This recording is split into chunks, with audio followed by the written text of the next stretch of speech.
To all my fellow brothers and sisters, peace be with you in the name of the Lord Jesus Christ. My name is Ben, and I welcome you to the Restored Ephraim Publications channel. Today I have a question about the serpent crawling on his belly and eating dust. And so this comes from Genesis chapter 3, verse 14. We're going to be using my own translation of the book of Genesis. It says in verse 14, "And I, the Lord God, said unto the serpent, Because thou hast done this, thou shalt be cursed apart from all the cattle, and apart from every wild beast of the field. Upon thy belly shalt thou go, and dust shalt thou eat all the days of thy life." So, if we look at these things literally, it's not literally Satan that is going to be doing this. It's actually the serpent. If we go back to verse 1 of chapter 3, it says in the Joseph Smith translation, which is included in my translation, says, "And Satan put it into the heart of the serpent, for he had drawn away many after him, and he sought also to beguile Eve, for he knew not the mind of God. Wherefore he sought to destroy the world. And he said unto the woman, Yea, for hath God said, Ye shall not eat from every tree of the garden? And he spake by the mouth of the serpent." So, because Satan was a spirit, he could not interact with the physical world like you and I could. But he needed a medium by which to operate, and that serpent decided that Satan's message was good, and so the serpent chose to follow Satan. And so the serpent received this curse that was greater than or literally apart. He was cursed apart from all the cattle and apart from every wild beast of the field. And he was cursed that he should go upon his belly and eat up dust. Now, when we look at these things, we can always look deeper into these things, because one thing I've learned for myself is that the children of Israel were too hard-hearted to receive the fullness of truth.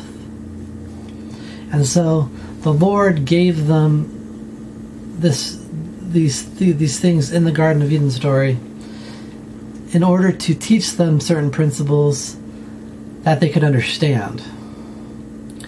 And that doesn't mean that the things in them are false, but that there's much deeper things in it that if we are just looking at it at face value, we're going to miss.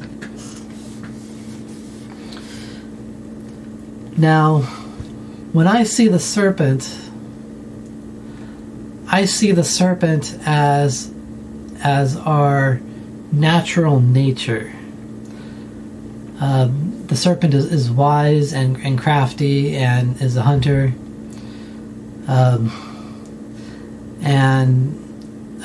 These things perfectly represent our own natural self.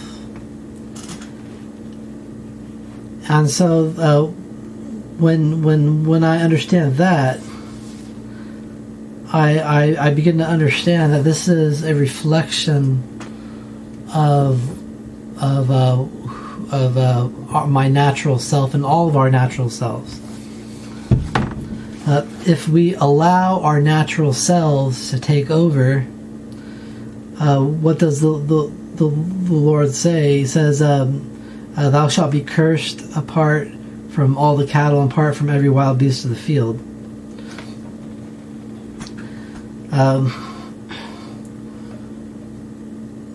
These are two types of animals. Cattle are animals that can be domesticated, and wild beasts are animals that cannot be domesticated.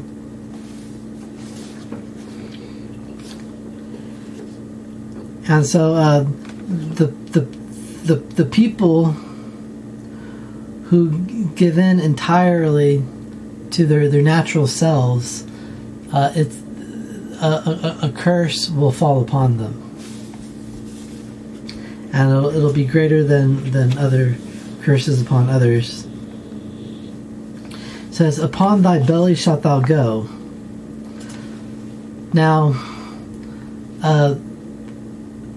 the serpent slithers along the ground on its belly. There's a very strong possibility that the original serpent actually had wings, and I've seen evidence of that, but it's not important whether that's true or not. But we can see this symbolically as well, in that if when we live by our natural self, we go by our belly. And what could that mean?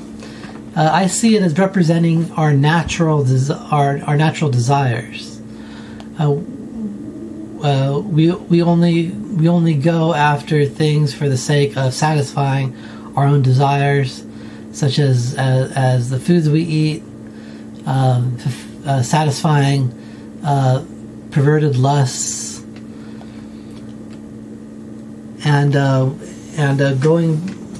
everything we do is driven only from the state of satisfying ourselves.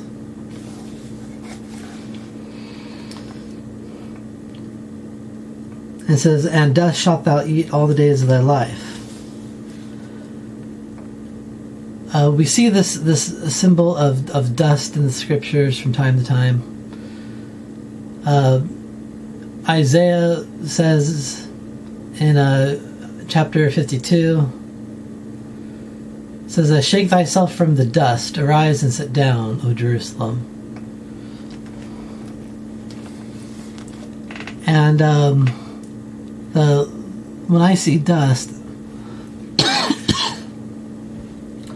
I see it as spiritual filthiness. And by eating spiritual filthiness, we make ourselves spiritual filthiness.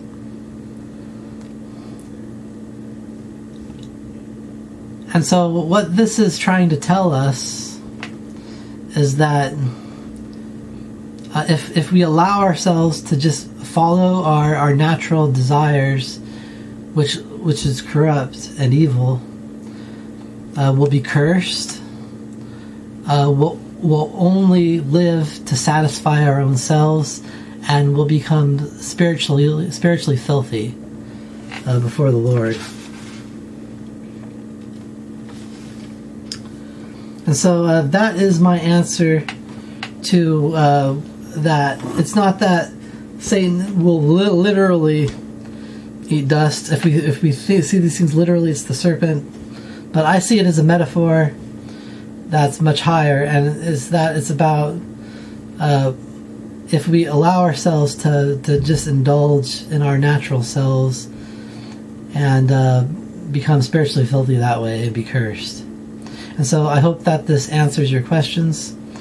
If anyone else has a question, or anybody has any question about the scripture, something in the scriptures, please let me know. You can leave it in the comments below, or if you don't want people to know about it, you can send me a private email, which is in the description of this video. And I leave this with you in the name of Jesus Christ. Amen.